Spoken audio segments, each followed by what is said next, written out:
Hello and welcome back to Marketing Management and Brand Identity in the Music Industry. Today we're going to talk about today's music industry structure and the future of the music industry.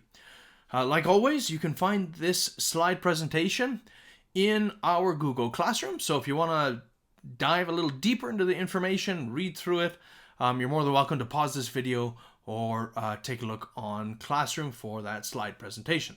All right, let's begin. So we are moving. There was this paradigm shift from the physical music to digital music. There were 6 major record labels in the 1980s and 1990s. Currently, there's only 3. Now, what are these major labels? Just what do they do? Well, they aren't like the labels of old, where you had an entrepreneur who might have been an artist or a songwriter like Berry Gordy or Ahmet Ertegun, that really got involved in the creative process to a great degree. These major labels are really major conglomerates. And their primary job is manufacturing, marketing, and distributing the music through all different platforms. They may not get so involved, to some degree they do, on the creative level for sure.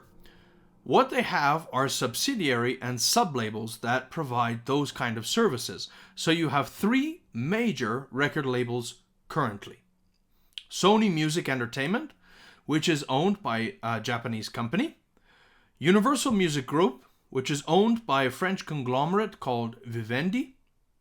And the Warner Music Group, which was recently purchased by Leonard Blavatnik of Russia. They carry clout. All right, so let's talk about the major labels and their subsidiary and sub-levels.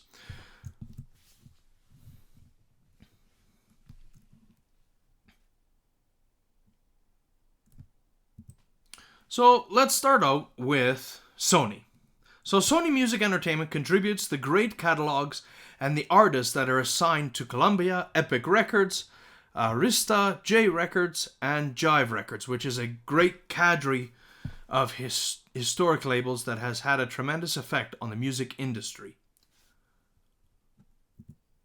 Universal Music Group has a number of influential and significant sub-labels and subsidiaries like Island or Def Jam, the great Interscope label Geffen Records. Berry Gordy's Motown records are now distributed through Universal Music Group.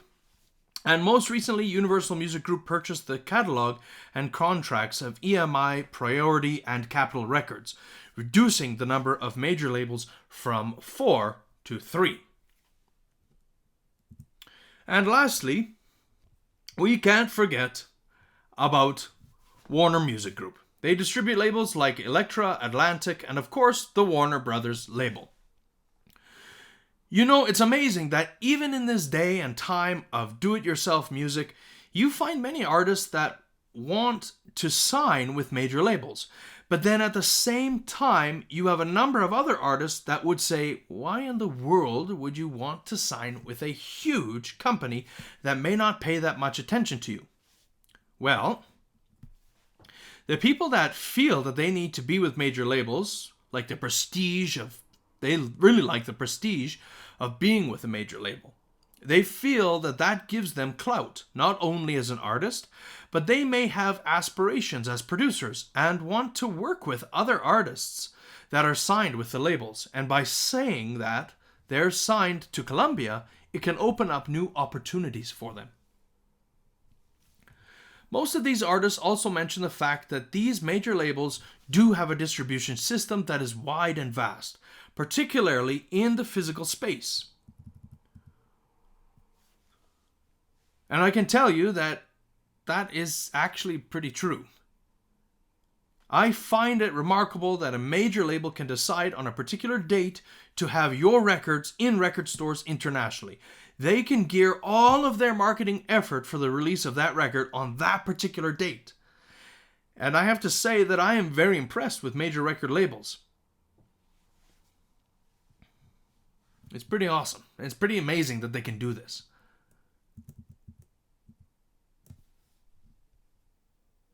let's talk a little bit about independent labels. Now, some artists do not want to sign with a huge label because, like I said, those giant labels do not pay much attention to the majority of the artists. But those smaller labels do affiliate with the major labels, usually just for distribution, because those major labels have the power to distribute music quite quickly almost everywhere. Some independent labels, some examples are Big Machine Records, which releases the recordings of Taylor Swift, my personal favorite. Yes, go T Swift. You get Glassnote, which releases the recordings of Mumford & Sons. Beggars Group releases the recordings of Vampire Weekend and Adele. And Macklemore and Lewis actually started their own label and became affiliated with a major label only for their distribution capabilities. So all of these independent labels typically will affiliate and have some kind of deal with the major labels simply to distribute their music, not to produce their music. Studio woes. Now, from the 1950s all the way to the 1970s, people needed to go to the studio in order to record music. It was that simple. People didn't have recording studios in their houses, typically, and they didn't have technology like we do now, where you can literally sit on a bench in a park and record your music. They didn't have that ability. But the downside to being in a studio in the 50s to 70s, and even into the 80s, was that most artists didn't have the money to afford things like the cost of studio time, hiring an engineer, paying all the different types of players that are going to be in your sound, such as piano or keyboardists, drummers. By the way, you have to have a real drummer. You want somebody who knows what they're doing, so you're not wasting your time in the studio. You want to maybe get a bass player or a real guitar player. Real instrumentalists had to go to the studios. They couldn't simply just be there. Now, today, artists can go to labels and they don't have to supply their own people or engineers or even pay for the studios themselves. If a label likes you, they will do the work for you. All you have to do is be the musician. Show up, play, be positive. Now, where are we right now? Well, we are definitely in this age of do-it-yourself music. There are many artists that have now home-based studios with almost no real cost. Sure, it might cost you a couple $1,000s to set everything up, to buy the equipment, to get the software and the technology. But once you have all that, it's a one-time deal that you have to spend money on. Once you have all that, you're set. You're golden. Your engineer can be your laptop, can be the DAW, the system software like Logic Pro. There is no need to manufacture CDs anymore. We can upload it digitally to platforms like Spotify, Audacity, and Apple Music. Marketing? Well, you folks are the generation of social media. And so in order to create your own hype and to get yourself exposed outside of the music world and to get people interested in your music, right? You as the social media generation have definitely the capabilities to market yourselves with almost little to no effort. You can create music at very low costs. Now, major labels are saying, well, when you want to reach a broader market, come to us. And is this true? Do artists need to go to major labels to get to the next level? I believe so.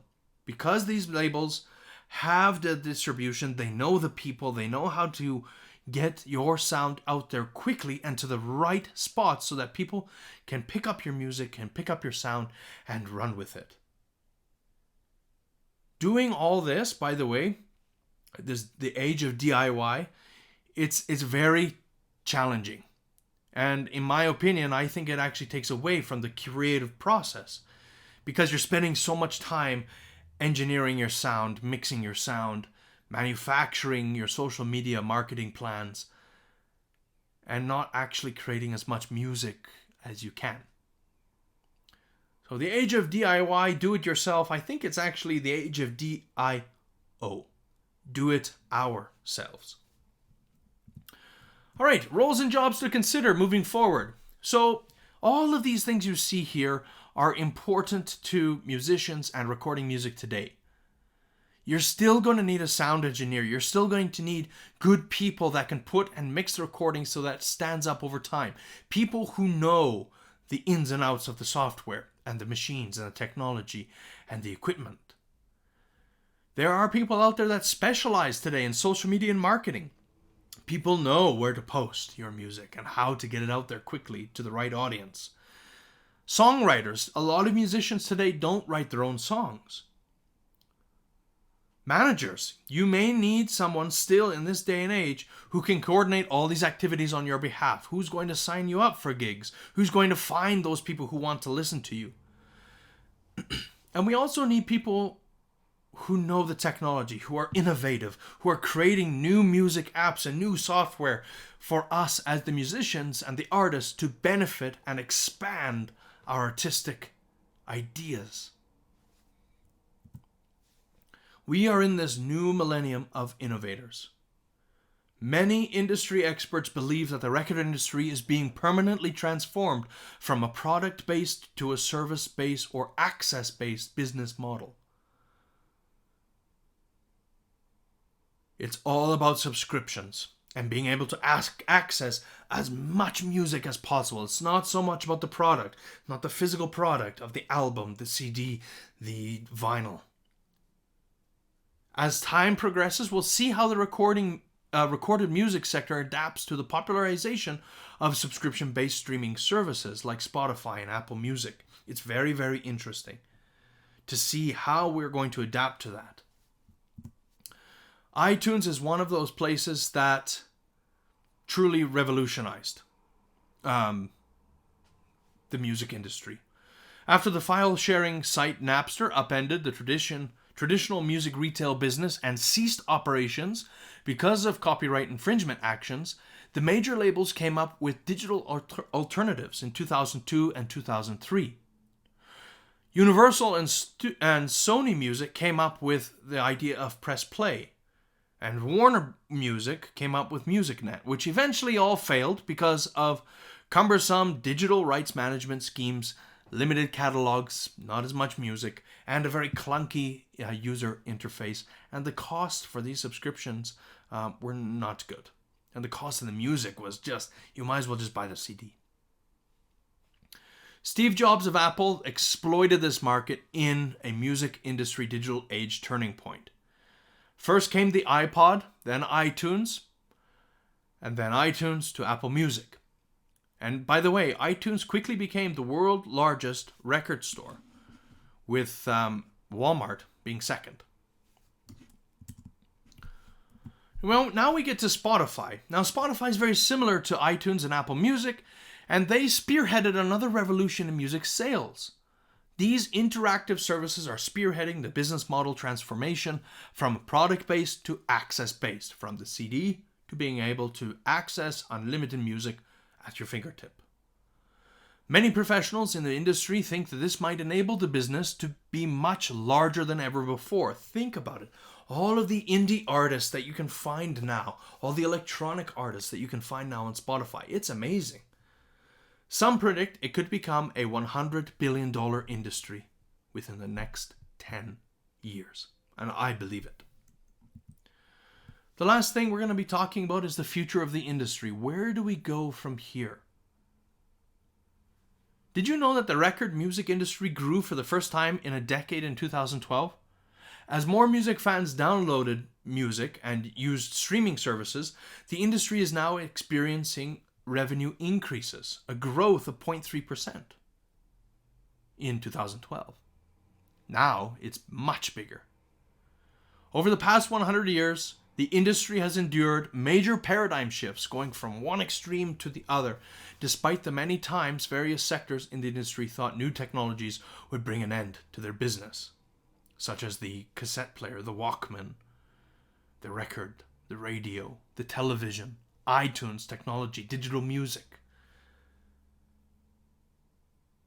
Things are changing, and I look forward to it. All right, that's it for today, folks. Thank you so much. I hope everyone has an awesome week ahead, and please don't forget to answer the discussion questions related to this video. Have an awesome week. Bye for now.